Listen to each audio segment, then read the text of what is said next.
बिस्मिल्लाहिर्रहमानिर्रहीम। अस्सलाम वालेकुम नाज़रीन। आज टीवी में मैं आप सबको खुशामदीद कहता हूँ और उम्मीद करता हूँ कि आप सब खैरियत से होंगे।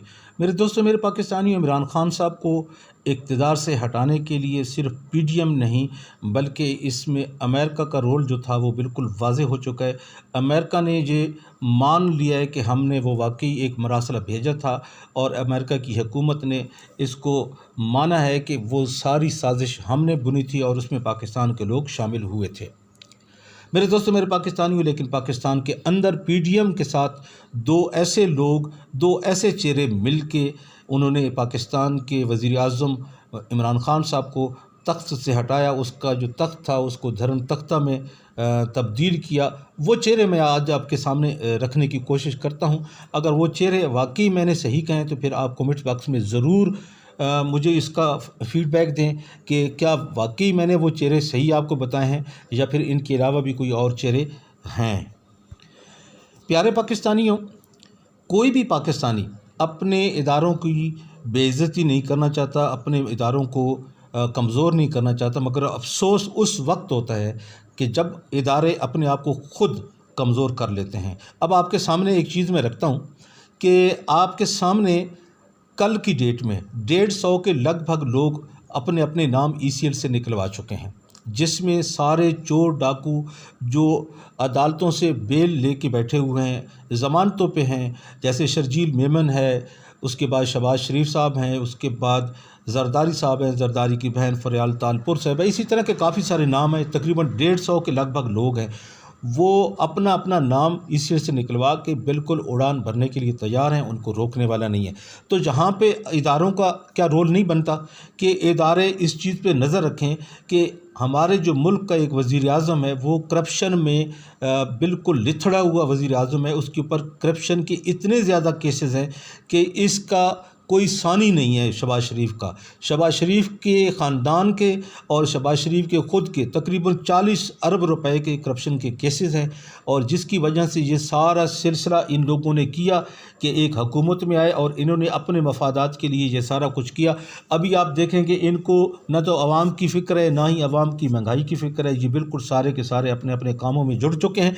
तो जहाँ पर इदारों का एक अहम रोल बनता है, जिनकी नज़र होनी चाहिए, मैं पहली तो बात करूंगा आर्मी चीफ जनाब कमर जावेद बाजवा साहब से, जो हमारे हर दिल अजीज़ है। हम ऐसा नहीं चाहते कि हम उनके साथ कोई ऐसी कोई बुरी लैंग्वेज इस्तेमाल करें, लेकिन हम ये तनकीद तो कर सकते हैं ना कि बाजवा साहब, जब आप बिल्कुल ऑन चेयर हैं, आर्मी चीफ हैं, तो आपकी आंखों के सामने ये सब कुछ हो रहा है, तो क्या अब भी आप न्यूट्रल रहेंगे कि इतने ज़्यादा बड़े बड़े चोर अपना अपना नाम ईसीएल से निकलवा के वो जा रहे हैं, तो आप अभी भी खामोश बैठे हैं? तो इसके ऊपर आवाम को दुख तो होता है ना, आवाम को गुस्सा तो आता है कि हम तो एज ए आवाम इनको नहीं रोक सकते, हम कुछ भी नहीं कर सकते, हमारे हिस्से में सिर्फ एहतजाज होता है, जो रोड के ऊपर हम आते हैं और बस वापस चले जाते हैं। लेकिन आपके पास तो ताकत है इन लोगों को रोकने के लिए, लेकिन आप कुछ भी नहीं कर रहे।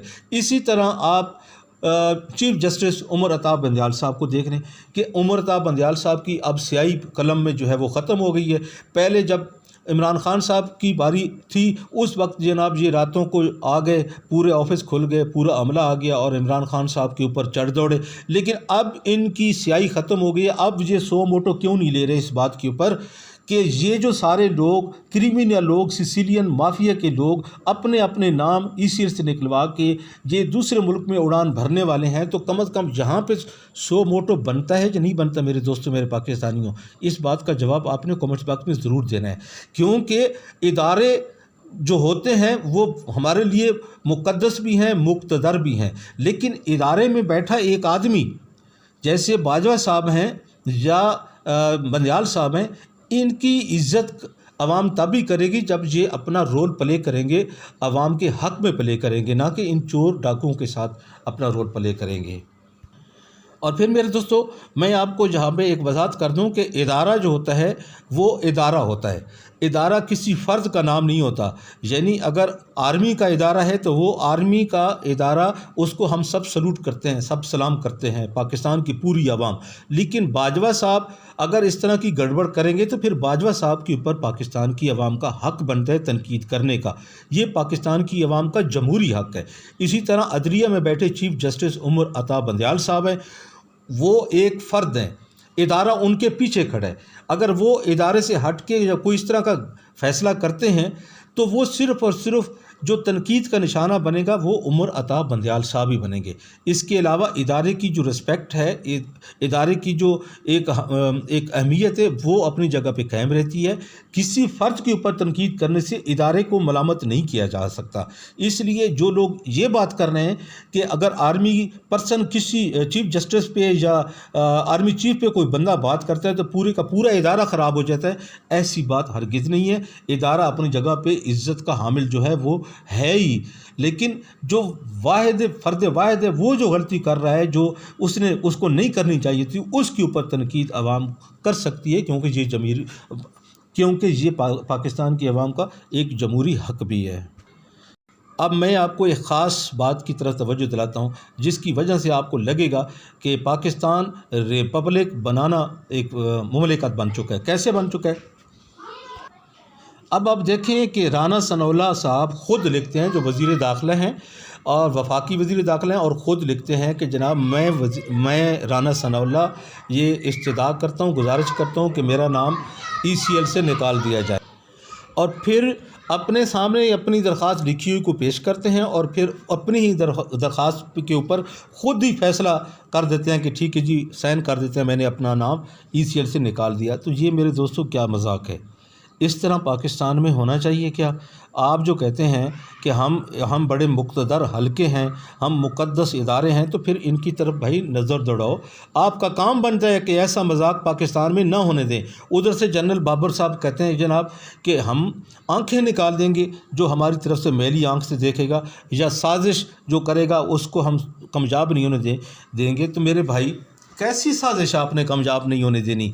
आपके सामने, आपकी नाक के नीचे अमेरिका पाकिस्तान में मदाखलत करता है और उसकी मदाखलत से पाकिस्तान की हुकूमत का धरन तख्ता हो जाता है।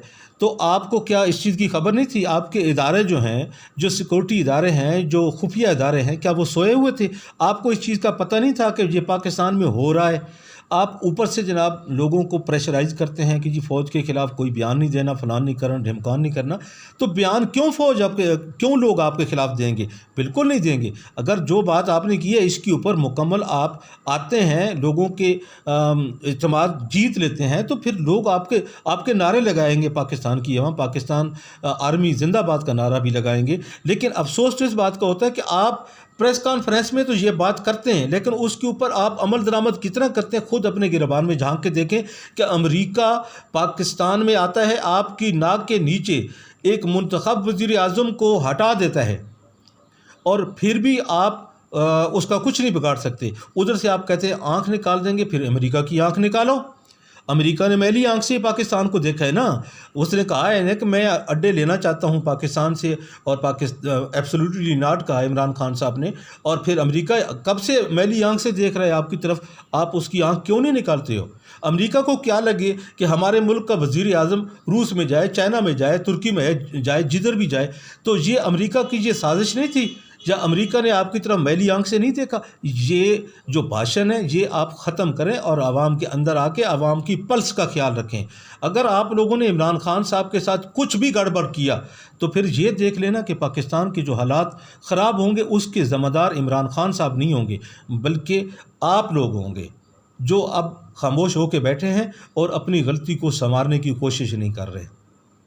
मेरे दोस्तों, मेरे पाकिस्तानियों, इसके साथ ही मैं इजाज़त चाहता हूँ। उम्मीद करता हूँ कि आप ज़रूर अपनी राय देंगे कमेंट बॉक्स में। अल्लाह हाफ़िज़।